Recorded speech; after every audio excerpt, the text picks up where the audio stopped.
ETF index mutual funds నేర్చుకుని stock మార్కెట్లో రాణించాలనుకుంటున్నారా? వెంటనే ఈ నెంబర్కి కాల్ చేయండి. నమస్తే, welcome back to Suman TV. నేను మీ సంజయ్. ఈరోజు మనతో పాటు ఉన్నారు amphi register mutual fund distributor మరియు ఇన్సూరెన్స్ ప్లానర్ శ్రీనివాస్ రెడ్డి గారు. ఆయనతో మాట్లాడి కొన్ని విషయాలు తెలుసుకుందాం. నమస్కారం సార్. నమస్తే సంజయ్.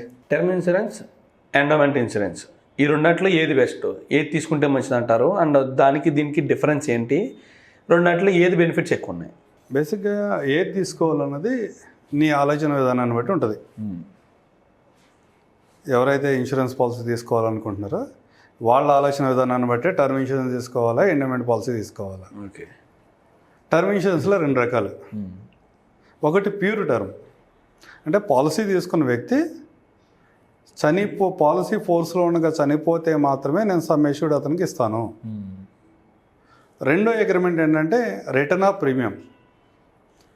పాలసీ తీసుకున్న వ్యక్తి అతని ఎంటైర్ టర్మ్లో అతను చనిపోతే ప్రీమియం సమ్ ఎష్యూర్డ్ బ్యాక్ చేస్తాను, లేదా ఇన్కేస్ చనిపోలేదు చివరి వరకు అతను బతికే ఉన్నాడు అనుకున్నప్పుడు అతను కట్టిన ప్రీమియమ్స్ అన్ని అతనికి పే చేస్తాను.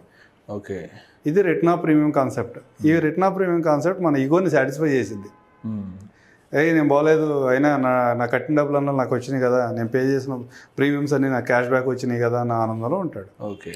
మూడో పాలసీ ఎండోమెంట్ పాలసీ. ఇవాళ ట్రెడిషనల్గా మనందరం ఊర్లో ఊళ్ళో కానీ అదే సిటీలో కానీ మనం ఏదైతే బేసిక్ ఇన్సూరెన్స్ పాలసీ చేస్తున్నామో అవి ఎండోమెంట్ పాలసీలు.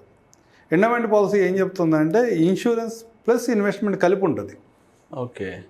మీకు పాలసీ హోల్డర్ 1 crore పాలసీ తీసుకున్నాడు అనుకోండి, ఒక 35 years టర్మ్ పెట్టుకున్నాడు. ఎండోమెంట్ పాలసీ తీసుకునే దగ్గర అతనికి ఒక 26,000 27,000 రూపాయలు ప్రీమియం వస్తుంది. ఓకే. రెగ్యులర్గా 35 years పే చేస్తాడు. 35 yearsలో కనుక అతనికి ఏదైనా రిస్క్ జరిగితే కంపెనీ 1 crore ఇచ్చింది. ఓకే. అట్లా కాదు, అతను చనిపోలేదు, రిటర్న్ ఆఫ్ ప్రీమియం పెట్టుకున్నాడు, ఓ 26,000 బదులు ఒక 35,000 40,000 పే చేస్తాడు.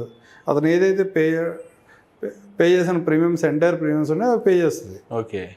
అట్లా కాదు, ఎండోమెంట్ పాలసీ తీసుకున్నాడు, ఇక్కడ 26,000 pure term plan, return of ప్రీమియంకి వచ్చేప్పటికి 40,000 పే చేయాలి.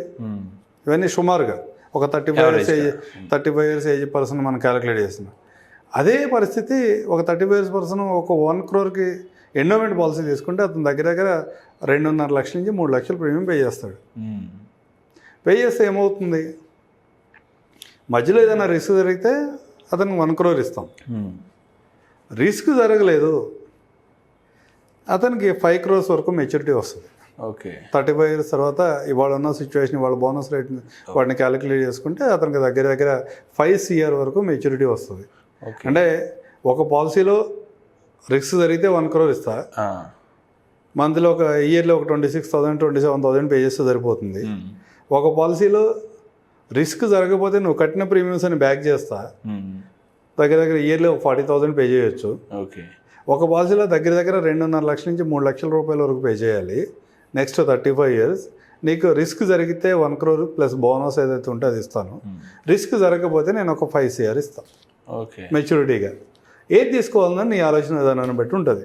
అంటే సార్ మీరు దేన్ని రిఫర్ చేస్తుంటారు? ఈ మూడాట్లో ఏది బెస్ట్ అంటే మీరు ఏం చెప్తారు? కస్టమర్ ఆలోచన ఎట్లా ఉంటుంది? రిటర్న్స్ ఏమి రాని పాలసీ నాకెందుకు, ఏమో నేను బతికుంటే నాకు ఏం రిస్క్ జరగకపోతే ఏమి రాదు, దాన్ని కొంచెం సాటిస్ఫై చేయడానికి రిటర్న్ ఆఫ్ ప్రీమియం. ఓకే. అంటే అట్లీస్ట్ బతికుంటే నేను కట్టిన ప్రీమియమ్స్ అన్ని రిటర్న్ తీసుకుంటున్నా కానీ సాటిస్ఫాక్షన్లో ఉంటాడు. ఓకే. ఇంకో పక్కన ఎండోమెంట్ పాలసీ పూర్తిగా నేను చనిపోతే ఇన్సూరెన్స్ కవరేజ్ ఉంది, ఇన్ కేస్ బతికుంటే మెచ్యూరిటీ కూడా ఉంది. ఈ రోజున్న ఎక్స్పెక్టేషన్ వేరు, ఈ రోజున్న పరిస్థితి అది. ఓకే. దాంట్లో చాలామంది ఎందుకు వెళ్తారంటే ఫైనాన్షియల్గా స్ట్రాంగ్ ఉన్నవాళ్ళు 1 crore ఎండోమెంట్ పాలసీకి వెళ్దాంలే అనుకుంటారు. ఓకే. 2,80,000 3 లక్షల రూపాయలు దగ్గర ఇయర్ పే చేద్దాం, చివరిలో మనం ఏమైనా రిస్క్ జరిగితే 1 crore వస్తుంది, రిస్క్ జరగకపోతే కనుక మనకు 5 crore వరకు మెచ్యూరిటీ వస్తుంది, మన రిటైర్మెంట్కి ఉపయోగపడుద్ది. ఎవరి లెక్కలు వాడుకుంటాయి. ఒక సాధారణ వ్యక్తికి అయితే మీరేం చెప్తారు ఈ మూడింట్లో? ఈ రోజున కండిషన్లో సాఫ్ట్వేర్ ఎంప్లాయ్ ఒక 20 లక్షల నుంచి 25 లక్షల ప్యాకేజ్ వస్తుంది, ఒక 2 లక్షల నుంచి 3 లక్షలు వాళ్ళ ప్రీమియం పే చేయడం పెద్ద కష్టమేం కాదు. ఈరోజు తీసుకున్నాడు, ఇక్కడ నుంచి నెక్స్ట్ 35 years పే చేయాలి అదే అమౌంట్ని. రేపు ఏదైనా వరస్ట్ సిచ్యువేషన్ వచ్చినప్పుడు కూడా ఇతను పే చేయడం ఆపితే హ్యూజ్ లాస్ వస్తుంది. ఓకే. ఒక పాలసీలో జస్ట్ ఒక 26,000 27,000తో నీ రిస్క్ కవరేజ్ కంటిన్యూగా చివరిదాకా నువ్వు పే చేసుకుంటూ వెళితే నీకు రిస్క్ కవరేజ్ కంటిన్యూ అవుతూనే ఉంటుంది. ఓకే. 26,000 మేనేజ్ చేయడం ఈజీనా, 3 lakhs per year పే చేయడం ఈజీనా? 26,000 సార్. ఈ పార్ట్లో చూస్తే టర్మ్ ఇన్సూరెన్సే మంచిది కదా ఎస్ సార్. బేసిక్గా. అవును. దాంతోపాటు సరే ఈరోజు సిచ్యువేషన్ బాగుంది, టర్మ్ ఇన్సూరెన్స్ తీసుకున్నాం 26,000, కానీ నేను ఆ సంవత్సరంకి 2.5 లక్షలు పే చేయగల 3 లక్షలు పే చేసే కెపాసిటీ ఉన్నాడని ఒక 26,000 25,000 టర్మ్ ఇన్సూరెన్స్ పెట్టాను. మిగతా అమౌంట్ని కనుక 12% వచ్చే ఇన్వెస్ట్మెంట్లో ఇన్వెస్ట్ చేస్తే చివరి దాకా అతనికి 16 crores వస్తుంది. Okay. Same amount same investment traditional insurance ప్లాన్లో ఇన్వెస్ట్ చేస్తే 5 crores వస్తుంది. అదే అమౌంట్ని ఇన్సూరెన్స్ కవరేజ్ కోసం సపరేట్గా ఒక టర్మ్ ప్లాన్ తీసుకుని మిగతా రెస్ట్ ఆఫ్ ది అమౌంట్ కనుక ఏ మ్యూచువల్ ఫండ్ ఇన్స్ట్రుమెంట్లోనో 12% వచ్చే దాంట్లో ఇన్వెస్ట్ చేసుకుంటే నీకు 14 to 15 crores వస్తుంది. ఓకే. ఏది బెటర్ నువ్వు ఆలోచించు. కొన్ని సందర్భాల్లో ఏమవుతుందంటే వీళ్ళందరూ ఎఫ్డీ ఇన్వెస్టర్స్ ఉంటారు కొంతమంది. అవును సార్. మంచి హెచ్ఎన్ఐస్ ఉన్నారు, వాళ్ళు ఎఫ్డీలోనే ఇన్వెస్ట్ చేస్తారు, ఇంకెక్కడికి వెళ్ళరు అనుకుందాం. అలాంటి వాళ్ళకి మాత్రం ఎండోమెంట్ పాలసీ బెటర్. ఎందుకంటే ఎఫ్డీలో ఒక 1% ఎక్కువ రావచ్చు, కానీ వాళ్ళు ఆల్రెడీ 30% ట్యాక్స్ లెవెల్లో ఉన్నారనుకోండి, 30% వెళ్ళిపోతుంది ఎఫ్డీ కన్నా. సిమిలర్ రిటర్న్స్ ఇన్సూరెన్స్లో కూడా సిమిలర్ రిటర్న్స్ వస్తాయి. అప్పుడు పోస్ట్ ట్యాక్స్ రిటర్న్ ఎఫ్డీకి ఇన్సూరెన్స్కి సేమ్ రిటర్న్ వస్తుంది. ఇన్సూరెన్స్లో ఎక్కడ ట్యాక్స్ పే చేయాల్సిన అవసరం లేదు, up to 5 lakhs per person వరకు. ఆ క్యాలిక్యులేషన్ చేసుకున్నప్పుడు అలాంటి ఇన్వెస్టర్ ఎవరైనా ఉంటే కనుక ఎండోమెంట్ పాలసీ కూడా బెటర్. అంటే ఇదంతా కూడా ఎట్లా ఉంటుందంటే మన ఆలోచన విధానం ఏంటి, మనకేం కావాలి దాన్ని బట్టి ప్లాన్ సెలెక్ట్ చేసుకోవాలి. కానీ ఇక శ్రీనివాస్ రెడ్డి నువ్వే రైట్ పాలసీ కూడా చెప్పు అంటే ఇవాళ అంత పర్ఫెక్ట్గా చెప్పగలిగే స్థితిలో ఎవరో అయితే లేవు. దీంట్లో కూడా ఇందాక ఏం చెప్పాను, 35 years వరకు కంటిన్యూ చేయాలి ఇన్వెస్ట్మెంట్, దగ్గర 13-14 కోట్లు వర్కౌట్ అవుతుందని చెప్పాను. అవును సార్. ఇదే పరిస్థితిలో ఇదే 1 crore పాలసీని ఎక్కడైనా లిమిటెడ్ టర్మ్ ఇన్సూరెన్స్ తీసుకుంటే లిమిటెడ్ ప్రీమియంలో ఒక 12 సంవత్సరాలు పే చేస్తావు. నీ ఇన్వెస్ట్మెంట్ కూడా 12 సంవత్సరాలతో ఆపేసావు. ఓకే.